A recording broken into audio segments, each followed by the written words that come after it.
Нема резултати од анализата што точно претходело на инцидентот во затворот во Шуто Оризари кога беа нападнати екс-министрите Миле Јанакиевски и Спиро Ристовски и покрај најавата дека денеска ќе биде објавена анализата, раководството на затворот молчи. На телефонските повици не одговараат ниту од управата за извршување на санкции која е надлежна за затворите. Телма дознава дека директорите на управата за санкции, но и на затворот од утрово биле повикани и од народниот правобранител кој отвори случај. Не биле многу речити и пред правобранителот и рекле дека во законскиот рок од 8 дена ќе го достават извештајот до правобранителот. Од оваа институција пак велат дека не само овие, туку и други лица од затворската управа и обезбедување ќе ги повикаат по што ќе одлучат какви мерки ќе превземат таму.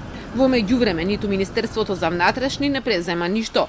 Министерот Оливер Спасовски вели дека и МВР го чека извештајот од затворската управа. Кажа, мора да заврши истрагата внатрешно, да ги донесат сите аргументи, факти, извештајот да го добиеме и доколку има елементи за постапување, секако дека ќе постапува МВР по налог на јавното обвинителство.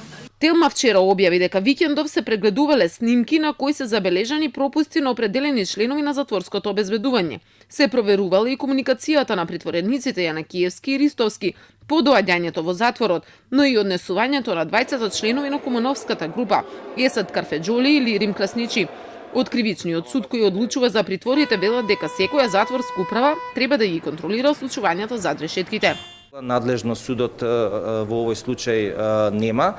Точно е дека наш судија беше во петокот и изврши редовна контрола за она што се вика надлежност на судот. Тоа е пред се интерес на притворени лица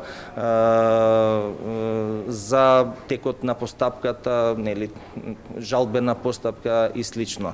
Двајцата притвореници Јанакиевски и Ристовски се жалеа на потешки повреди после нападот од Карфеџоли и Красничи осудени од процесот за диво населје, но по лекарските прегледи беа вратени во келија.